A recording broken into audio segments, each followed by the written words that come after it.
وہ بے اختیار اپنی جگہ سے اٹھ کھڑی ہوئی، لیکن اس سے پہلے کہ آگے بڑھتی، بہادر نے راہ میں آئے تھال کو ایک زوردار ٹھوکر مار کر ساتھ اپنے سامنے سے ہٹایا۔ تھال آموں سمیت اوپر کچلا اور ٹنٹناتا ہوا زمین پر آ گرا۔ اس نے سہم کر اپنے دل کو تھام لیا، لیکن وہ ہر طرف سے بے نیاز اندر کی جانب بڑھتا چلا گیا۔ بیبی اور سموٹ نے ایک ساتھ پلٹ کر ایک دوسرے کو دیکھا۔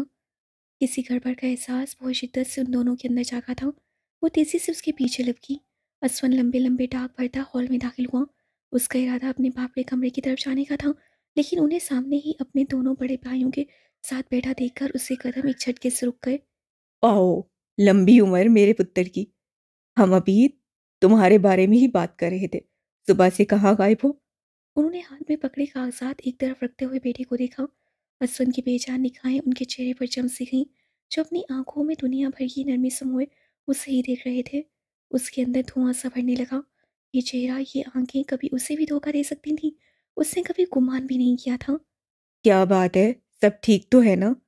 اسے مسلسل خاموش کھڑا دیکھ کر ملک دلاور پوری طرح چونکے تھے۔ اس کا چہرہ اور اس کی آنکھیں عجیب ناقابل فہم سے تاثرات سے سجی ہوئی تھیں۔ بے اختیار انہیں اپنے دل کی دھڑکن تیز ہوتی محسوس ہوئی تھی۔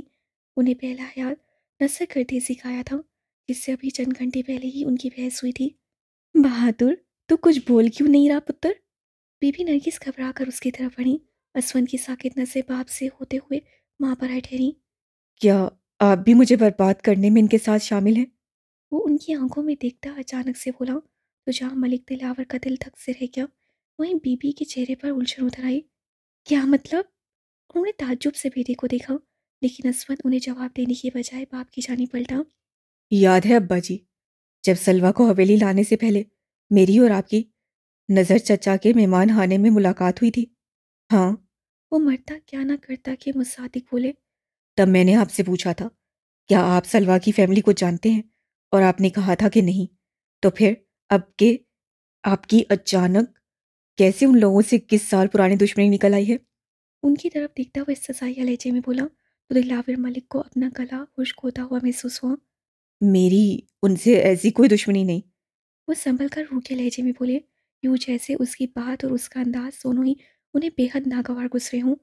ہاں، ایک معمولی سا جھگڑا ضرور ہوا تھا، لیکن وہ کوئی اتنی بڑی بات نہیں تھی جو میں پہلے ہی دن اس کا ذکر تم سے کر دیتا۔ اوہ، تو آپ کے کہنے کا مطلب ہے کہ آپ نے جو بھی کیا میری خاطر کیا؟ اسود نے بن میں اچکائیں۔ ایسا ہی ہے۔ ملک دلاور سب سے بولے، ان کا بس نہیں چل رہا تھا وہ جا کر نثر کرتے سے گردن اڑا دے۔ تو پھر آپ نے سلوہ کے دادا شاہ مخدوم کو جو فون کیا تھا وہ بھی یقیناً میری خاطر ہی کیا ہوگا۔ وہ اپنے سابقہ تنزیہ لہجے میں بولا، تو دلاور ملک اپنی گھبراہٹ چھپانے کو تیزی سے اٹھ کھڑے ہوئے۔ جھوٹ، سراسر بکواس ہے یہ، میں نے کسی کو کوئی فون نہیں کیا۔ وہ سراہن مکر گئے۔ ان کے جھوٹ پر اسون کی پیشانی کے بل گہرے ہو گئے۔ نہیں کیا؟ اس نے آنکھیں سکڑتے ہوئے ایک بار بے تصدیق چاہی۔ نہیں۔ وہ دو بدو بولے۔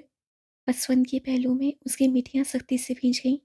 تو پھر آپ نے نصر پھوپھا کو یہ حقیقت مجھے بتانے سے کیوں منع کیا تھا کہ سلوہ ان کی بھانجی ہے؟ کیا؟ سلوہ نصر کی پڑیوں ہے؟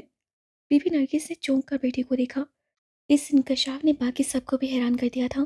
اسود نے گہری سانس لی۔ جی، وہ نہ صرف نصر پھوپھا کی بھانجی ہیں بلکہ ان کے تایا شاہ مخدوم گردیزی کی پوتی اور ان کے بیٹے سبحان گردیزی کی بیٹی بھی ہیں۔ شاہ مخدوم؟ وہ نصر کے شہر والے تایا؟ بی بی کی آنکھیں پھیل گئیں۔ جی وہی۔ ہائے ربا، انہوں نے دہل کر دل تھاما۔ ان سے تو ہماری… اچانک انہیں صورتحال کی سنگینی کا احساس ہوا، تو لب دبائے خاموش ہو گئیں۔ اسوین نے ایک استحصائیہ نظر باپ پر ڈالی، جو بے اختیار پہلو بدل کر رہ گئے تھے۔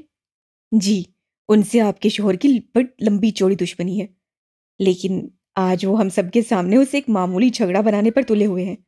وہ کاٹ ڈھال لہجے میں بولا، تو ملک دلاور بھڑک اٹھے۔ ہاں تو ہے دشمنی، لیکن اس سے تمہارا کیا تعلق ہے؟ بلکہ مجھے تو یہی سمجھ میں نہیں آ رہا کہ آخر اس سارے تماشے کا مقصد کیا ہے؟ کیوں تم اپنے باپ کو مجرموں کی طرح کٹہرے میں کھڑا کر رکھا ہے؟ انصاف پانے کے لیے، سچ اور جھوٹ کو واضح کرنے کے لیے، کیونکہ آپ نے اپنی اسی دشمنی کو نبھانے کی خاطر مجھے برباد کر دیا، مجھ سے میری خوشیاں، میرا سکون، میری محبت، حتیٰ کہ میرے معصوم بچے کی ماں تک چھین لی، اور اس کے لیے میں آپ کو کبھی معاف نہیں کروں گا، کبھی نہیں۔ وہ سرخ چہرہ لیے زور سے بولا، تو ایک پل کے لیے سب کو سانپ سونک گیا۔ نہیں میرا پتر، ایسی بات نہیں، بی بی نرگس پریشان سی بولی، میں نے خود اس لڑکے کو وہاں اس کمرے میں… جھوٹ تھا، وہ فریب تھا سب. اسے تیزی سے ماں کی بات کاٹی۔ محض ان کی ایک چال تھی تاکہ وہ سلویٰ کے ذریعے اپنے دشمنوں